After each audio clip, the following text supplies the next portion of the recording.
प्रियंका कक्कड़, शरद पवार कह रहे हैं कि सीबीआई, माफ कीजिएगा, केजरीवाल भी गिरफ्तार हो सकते हैं। क्या केजरीवाल को गिरफ्तारी का डर सता रहा है? अगर कुछ किया ही नहीं है तो फिर डर काहे का?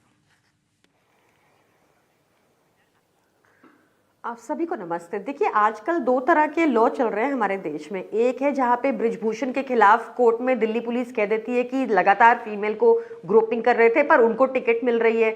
या फिर आप देखिए आदर्श स्कैम वाला घोटालेबाज, या व्यापम स्कैम वाले घोटालेबाज, या फिर वाटर, या आपकी ना आवाज बहुत गूंज रही है, या फिर वाटर गेट स्कैम वाले घोटालेबाज, या फिर एक ऐसा लॉ चल रहा है कि छगन भुजबल जब भाजपा में शामिल हो जाते हैं तो ईडी कोर्ट में कहती है कि फाइल खो गई, या फिर सपना गावली जिनको 5 ईडी के सम्मन आते हैं वो भाजपा में चली जाती है तो फाइल बंद हो जाती है, या फिर हेमंत बिस्वा शर्मा जिनके अगेंस्ट केस था वो ड्रॉप हो जाता है, या अभी रिसेंट हाल ही में पिछले हफ्ते हुआ अजीत पवार जी के केस, सारे केस बंद हो गए।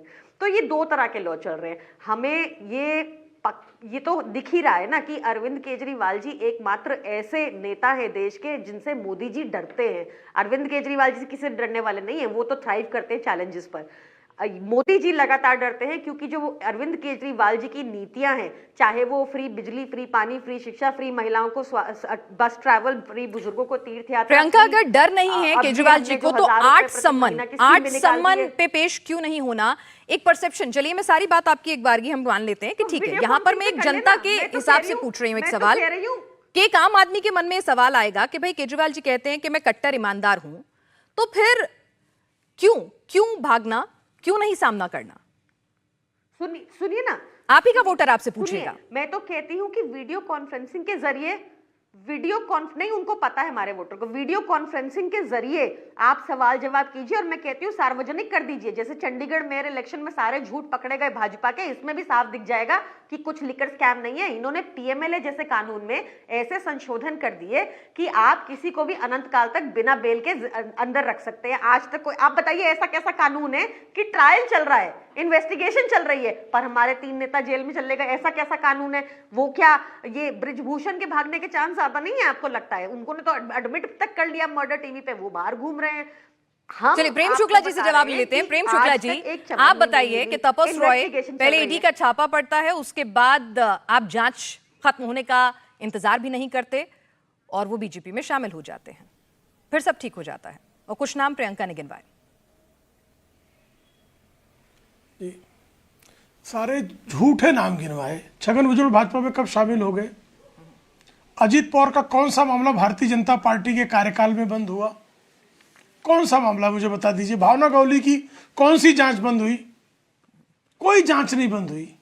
तपस रॉय का कौन सा मामला बंद कर दिया गया? दिखाते आपको, कोई मामला बंद नहीं किया गया।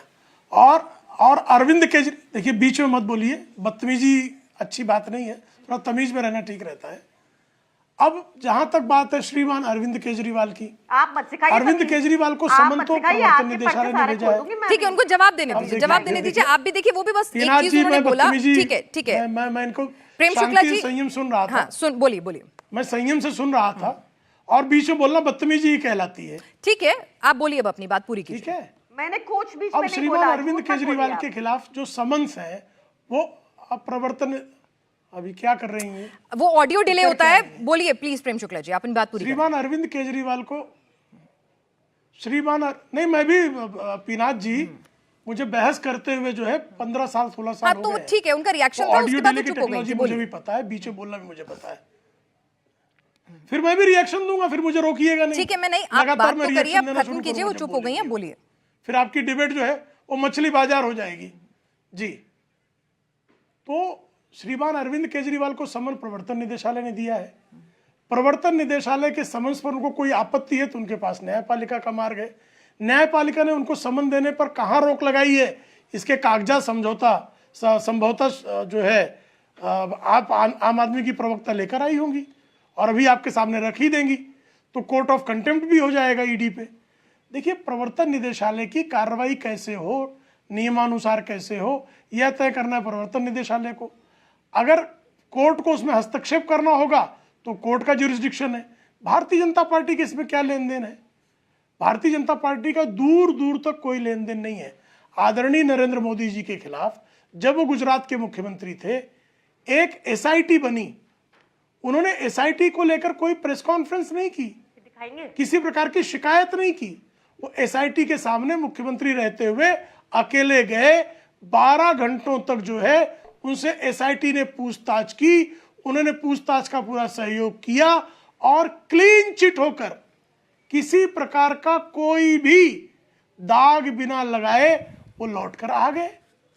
अब इनको जो है श्रीमान मनीष सिसोदिया एक रेपिस्ट को थेरेपिस्ट बता रहे थे, सत्येंद्र जैन जेल में रहते हुए जेल मंत्री थे। अब उसके बाद जो उनके खिलाफ भाई वो जो है पीएमएलए कोर्ट में जमानत मांगे नहीं मिली, हाई कोर्ट में जमानत मांगी नहीं मिली, सुप्रीम कोर्ट में जमानत मांगी नहीं मिली। मनीष सिसोदिया के खिलाफ सुप्रीम कोर्ट का ऑब्जर्वेशन है, मेरा ऑब्जर्वेशन नहीं है, कि मनी ट्रेल के प्रमाण हैं। अब उसके बावजूद जो है ये ऐसा कह रहे हैं कि हम जो कह दें वही कानून है।